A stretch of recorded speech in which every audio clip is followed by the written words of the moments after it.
Salut tout le monde, c'est Oyen, mais la voix off par contre. Et oui, ça fait longtemps, je sais, voilà, ça fait 2 mois, 2 mois d'absence, 2 mois sans vidéo, et pour ça je m'en excuse.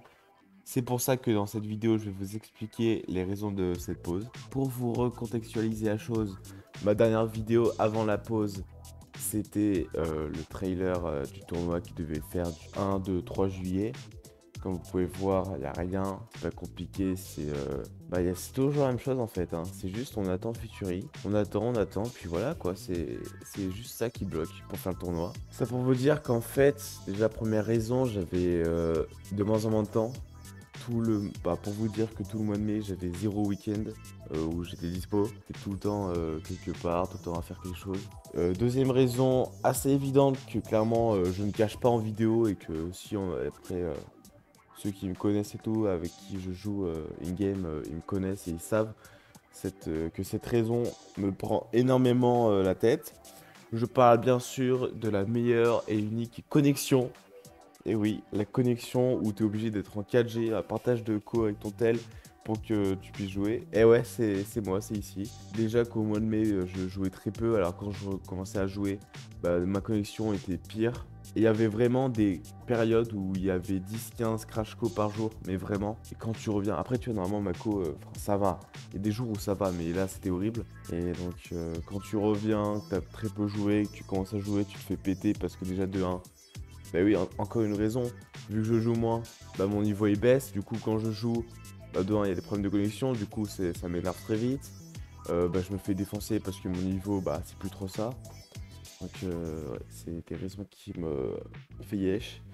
Et à cause de tout ça, bah du coup le jeu commence à me lasser, voilà, le PvP 1.8, le Bedwars, voilà. De toute façon c'est pas compliqué, ça se voit que là je parle beaucoup de cette connexion pourrie parce que c'est ce qui me bloque. On va enchaîner aussi sur une autre raison, c'est le logiciel de montage que j'utilisais, et oui, j'ai bien dit j'utilisais. C'est un logiciel qui s'appelle Shotcut, il est gratuit. Alors si vous voulez débuter dans les vidéos, c'est un très bon logiciel, gratuit, assez simple à comprendre. Il est assez complet pour un débutant, mais voilà, moi ça fait maintenant 1 an que je suis sur YouTube. Mais là, j'ai besoin d'une meilleure qualité, j'ai besoin de progresser dans mon montage. 283 abonnés actuellement. Je vais arrêter de proposer des vieux montages claqués au sol, quoi. De toute façon, ça se voit que j'ai pas trop de moyens avec Shotcut. Et en plus, pour aucune raison, plus j'utilise Shotcut, plus il pourrissait mes vidéos. Par exemple, au début, bah, à chaque fois, tu as des trucs brouillés. Comme vous avez pu le voir comme vous avez pu l'entendre dans la vidéo 300 stars, mon son est dégueulasse, ça grésille. Et bah pareil, ça aussi, c'est le logiciel qui fait ça. Enfin, c'est très bizarre. Donc c'est pour ça. Sauf que là, vous vous dites, mais attends, tu nous parles de oui, utiliser au passé, que c'était ton ancien studio de montage. Mais alors, t'as changé pourquoi? Eh bien, mesdames et messieurs, je vous l'annonce que j'ai acheté la version à vie Filmora 12.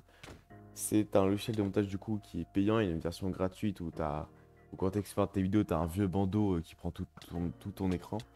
Donc ouais, j'ai acheté ce site de montage qui est ultra bien, mon ref. C'est une dinguerie.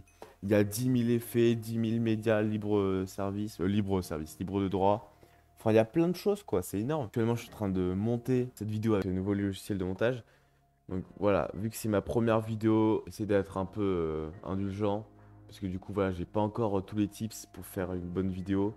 Actuellement, je suis encore en train de rechercher mon style de montage. Donc voilà, ça va prendre un peu de temps, puis dès que je l'aurai, vous serez sûr que mes vidéos seront bien. Et donc, en dernier point, mesdames et messieurs, c'est clairement qu'en fait, en fin d'année scolaire, bah du coup, j'avais des examens. Voilà, c'est tout pour les raisons de ma pause. Puis honnêtement, cette pause, clairement, elle m'a fait du bien. Elle m'a permis de repartir sur des nouvelles bases. Maintenant, on passe à la deuxième partie de la vidéo, ma participation au Geek Games. Si vous ne savez pas ce que c'est, le YouTuber streamer TheGeek84 qui donc organise la première LAN Minecraft. Donc, qu'est-ce que c'est qu'une LAN? En résumé, c'est juste une grosse compétition sur Minecraft. C'est sur 12 aspects du jeu, 12 épreuves. Donc, il y aura donjon, redstone, jump league. Enfin, eux ils l'appellent autrement, mais voilà, c'est du jump league. Il y aura du coup du speedrun, il y aura du tomber les gars. Ceux qui ont la ref, vous êtes des BG. Tomber les gars, en fait, c'est Fall Guys, mais en français. Et pour finir, le Survival Games. Et pour cette LAN, du coup, je serai en équipe avec deux personnes, de personnes dont vous ne connaissez pas avant, puisque j'ai fait les recrutements pendant 2 semaines. Mes 2 compatriotes pendant cette LAN sont Mesfa et Flocomboy. Si je pourrais décrire la team en 2 mots, chill et tryhard. Que oui, il y aurait une vidéo sur la Guild Games qui sortira logiquement après les qualifications, parce que du coup il y a des stratégies qu'on va mettre en place pour différents modes de jeu lors des qualifications. Donc je vais pas tout dévoiler, ça sert à rien. Et surtout, ça serait très bête. Mais tout ça pour vous dire que je compte faire vraiment une big vidéo comme... je sais pas si vous regardez du coup les vidéos de Gep, de Gil, qui font des vidéos citées. Des fois là, cité des 7 mers, cité d'infini. Ou vraiment c'est des sortes de, en fait, de documentaires, mais vraiment ultra stylés. Donc si je pourrais faire ça avec les qualifications. C'est tout pour la vidéo d'aujourd'hui. Donc de base je voulais faire en 2 vidéos. Donc la vidéo où je parle de mon retour, de ma pause. Et une vidéo où je parle donc de ma participation. Mais vu que je me suis dit que ça ferait 2 petites vidéos, bah autant les rassembler. J'espère qu'elle vous aura plu. Puis une petite annonce. Puis deux petites choses avant de finir. Première chose, j'ai un abonné qui est venu en MP, voilà. Il vient de faire une impression 3D et je vous la montre à l'écran. Elle est vraiment très stylée. Merci à toi, c'est vraiment ton boulot, il est calé, clairement, il est très stylé. Et dernière petite chose, je recherche un Mia Maker, bien sûr, le but c'est qu'il soit bénévole. Tu vois, si j'étais un youtubeur de 10 000 abonnés qui gagne un minimum de choses avec YouTube, j'aurais pu payer, mais là, voilà, c'est plus bénévole. Donc si vous êtes intéressé par le poste de Mia Making, pour moi déjà... contactez-moi par MP, puis voilà quoi. Merci à toutes et à tous de me suivre encore après quand même 2 mois d'absence. Et je vous dis à la prochaine. Bien sûr, il n'y aura pas de vidéo la semaine prochaine, puisque du coup je serai en qualification pour les Guild Games et que je peux vraiment full m'investir dedans. Donc c'est pour ça que voilà, je vais pas faire de vidéo. C'était Oyen, à plus.